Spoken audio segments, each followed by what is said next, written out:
कोई भी लॉ,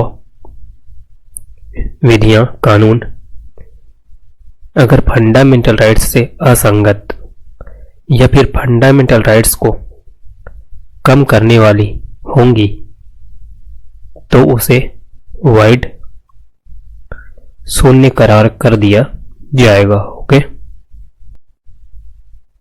और जो आर्टिकल 13 है डॉक्ट्रिन ऑफ जुडिशियल रिव्यू, न्यायिक समीक्षा के सिद्धांत को स्पष्ट रूप से बताता है। एंड जो सुप्रीम कोर्ट की जुडिशियल रिव्यू पावर है वो आर्टिकल 32 में एंड हाई कोर्ट की 226 में। ये जो टर्म लॉ है, लॉ में क्या क्या शामिल है इसे देखिए। परमानेंट लॉ, तो परमानेंट लॉ में क्या आ जाएंगे?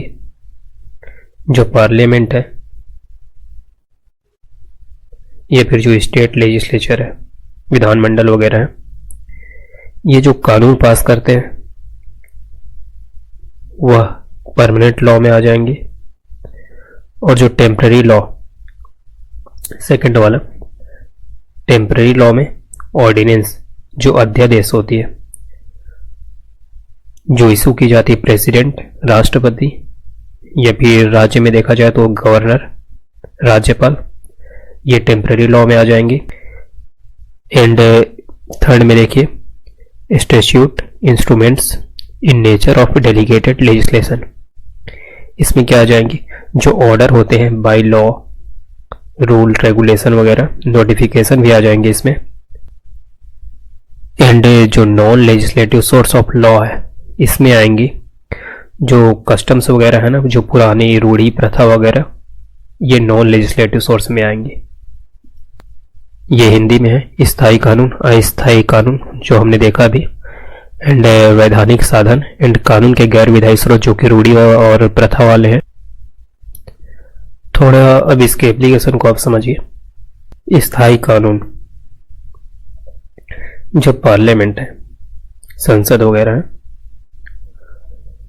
अगर वह कोई लॉ पास करती है, कानून पास करती है जिससे कि आपके fundamental rights, freedom of speech या फिर और भी जो फंडामेंटल राइट्स हैं, अगर उनका उल्लंघन होता है तो अंडर आर्टिकल 13, तो अनुच्छेद 13 के तहत उस कानून को वाइड शून्य करार कर दिया जाएगा। ओके। और ये जो अस्थायी कानून है जो कि टेम्पररी लॉ, इसमें क्या हो रहा, जो प्रेसिडेंट है, राष्ट्रपति है, ऑर्डिनेंस इशू करती है। ओके, अध्यादेश, और जो यह अध्यादेश है यह भी जुडिशियल रिव्यू में आएगी आर्टिकल 13 के तहत। ओके। एंड थर्ड में देखिए जो वैधानिक साधन है, अगर कोई गवर्नमेंट डिपार्टमेंट इशू करती है कोई नोटिफिकेशन जिससे लिमिट होती है आपकी राइट टू पीसफुल असेंबल, तो यह भी आर्टिकल 13 के तहत जुडिशियल स्क्रूटनी में आ जाएगी, समीक्षा में आ जाएंगी। और जो कानून के गैर विधायी स्रोत हैं, गैर विधायी स्रोत जैसे कि अगर कोई कम्युनिटी है, जो कस्टमरी प्रैक्टिसेस होती थी ना पहले, रूढ़िवादी प्रथा वगैरह, वह भी इस आर्टिकल 13 के तहत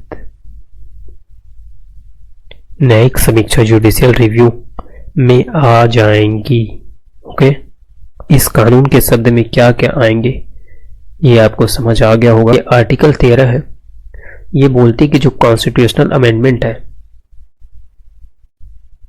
यह कोई कानून नहीं है, नॉट अ लॉ, इसलिए इसे चैलेंज नहीं किया जा सकता, कैन नॉट बी चैलेंज्ड, मतलब चुनौती नहीं दी जा सकती। लेकिन फिर क्या हुआ, इन 1973 में जो केशवानंद भारती केस है उसमें सुप्रीम कोर्ट ने बोला कि जो कॉन्स्टिट्यूशनल अमेंडमेंट है, संविधान संशोधन है, इसे चुनौती दी जा सकती है। किस आधार पर? जो बेसिक स्ट्रक्चर का आधार है, मूल ढांचा। तो जो कॉन्स्टिट्यूशनल अमेंडमेंट है अगर वह बेसिक स्ट्रक्चर, मूल ढांचे को वायलेट करती है, उल्लंघन करती है, तो can be declared as void।